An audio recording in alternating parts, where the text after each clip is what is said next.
సార్వత్రిక ఎన్నికల తొలిదశ పోలింగ్ కొనసాగుతుంది. మొదటి విడతలో భాగంగా మొత్తం 102 లోక్సభ స్థానాలతో పాటు అరుణాచల్ ప్రదేశ్, సిక్కింలోని శాసనసభ స్థానాల్లోని ఎన్నికలు జరుగుతున్నాయి. ఉదయం 7 గంటలకు ప్రారంభమైన పోలింగ్ సాయంత్రం 5 గంటల వరకు కొనసాగనుంది. 21 రాష్ట్రాలు, కేంద్రపాలిత ప్రాంతాల్లో 102 స్థానాలకు ఈరోజు పోలింగ్ జరుగుతుంది. తమిళనాడులో ఉన్న మొత్తం 39 లోక్సభ స్థానాలకు ఈ విడతలోనే పోలింగ్ పూర్తి కానుంది. మొత్తం 1.87 లక్షల పోలింగ్ బూత్లను ఏర్పాటు చేశారు.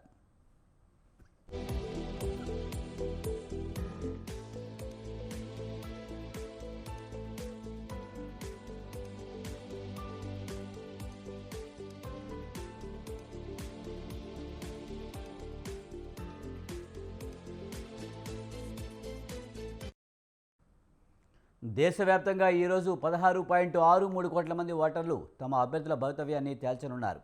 వీరిలో 35.67 లక్షల మంది తొలిసారి ఓటర్లు ఉండగా 20-29 ఏళ్ల మధ్య వయసు గలవారు 3.51 కోట్లు ఉన్నారు.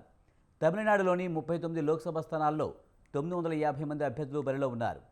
ఉదయమే పలువురు ప్రముఖులు తమ ఓటు హక్కును వినియోగించుకున్నారు.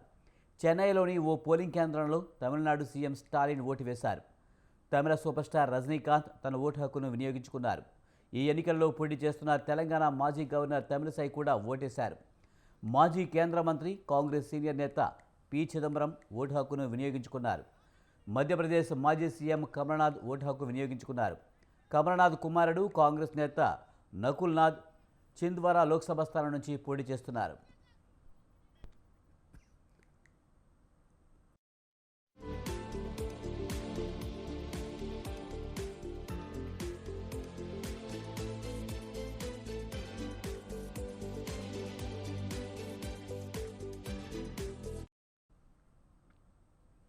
మూడోసారి అధికారంలోకి రావాలని ఎన్డీఏ, ఆ కూటమిని ఎలాగైనా గద్దెదించాలని విపక్ష ఇండియా కూటమి గట్టి ప్రయత్నాలు చేయడంతో ఈ సమరం అన్ని వర్గాల్లో ఆసక్తి రేకెత్తిస్తోంది. అరుణాచల్ ప్రదేశ్లో 50, సిక్కింలో 42 అసెంబ్లీ స్థానాల్లో పోలింగ్ కొనసాగుతుంది. అరుణాచల్లో 60కి 10 అసెంబ్లీ స్థానాలకు భాజపా ఏకగ్రీవంగా గెలుచుకోవడంతో మిగిలిన వాటికి ఎన్నికలు నిర్వహిస్తున్నారు. ఉత్తరాఖండ్లో 5, రాజస్థాన్లో 12, మేఘాలయ 2, మణిపూర్ 2, పశ్చిమ బెంగాల్లో 3, మధ్యప్రదేశ్లో 6, త్రిపుర 1, అరుణాచల్ ప్రదేశ్ 2, ఉత్తరప్రదేశ్ 8, మిజోరాం 1, సిక్కిం 1, తమిళనాడు 39, అండమాన్ నికోబార్ 1, అస్సాం 5, నాగాలాండ్ 1, బీహార్ 4, మహారాష్ట్ర 5 లోక్సభ స్థానాలకు ఓటింగ్ జరుగుతుంది.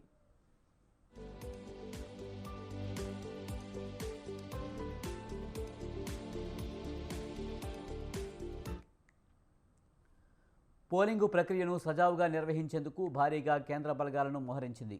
అన్ని పోలింగ్ కేంద్రాలకు మైక్రో అబ్జర్వర్లను నియమించారు. ఎలాంటి అవాంఛనీయ ఘటనలు జరిగినా ఎదుర్కొనేందుకు యంత్రాంగాన్ని సిద్ధంగా ఉంచారు. మొత్తం 1625 మంది అభ్యర్థులు పోటీలో ఉండగా వారిలో 1491 మంది పురుషులు, 134 మంది మహిళలు ఉన్నారు.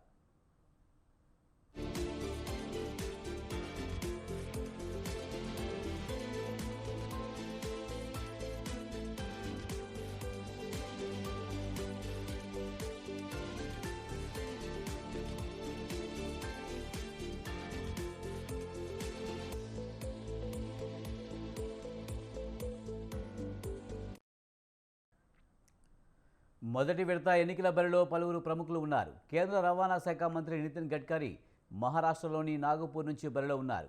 తెలంగాణ మాజీ గవర్నర్ తమిళిసై తమిళనాడులోని చెన్నై సౌత్ నుంచి బీజేపీ అభ్యర్థిగా, కేంద్ర మాజీ మంత్రి పి చిదంబరం కుమారుడు కార్తీ చిదంబరం తన తండ్రి 7 సార్లు నెగ్గిన శివగంగా లోక్సభలో పోటీ చేస్తున్నారు.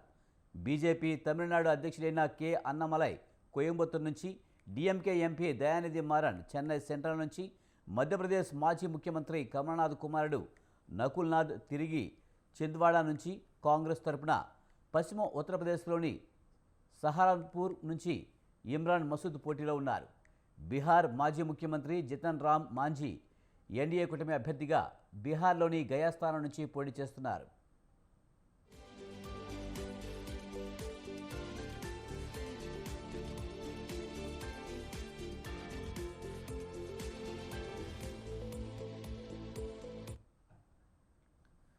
ఛత్తీస్గఢ్లో మావోయిస్టుల ప్రాబల్యం గల బస్తా లోక్సభ నియోజకవర్గంలో కట్టుదిట్టమైన భద్రత నడుమ నేడు పోలింగ్ జరుగుతుంది. ఎన్నికలను బహిష్కరించాలని మావోయిస్టులు పిలుపునివ్వడంతో భద్రతా దళాలకు ఎన్నికల నిర్వహణ సవాలుగా మారింది. 85 ఏళ్లు దాటిన 14.14 లక్షల మంది వృద్ధులు, 13.89 లక్షల మంది దివ్యాంగులు ఇంటి నుంచే ఓటు హక్కు వినియోగించుకునేలా ప్రత్యేక ఏర్పాటు చేశారు. 102 లోక్సభ నియోజకవర్గాల పరిధిలో 5,000కు పైగా పోలింగ్ కేంద్రాల్లో పూర్తిగా మహిళలే విధులు నిర్వహిస్తున్నారు.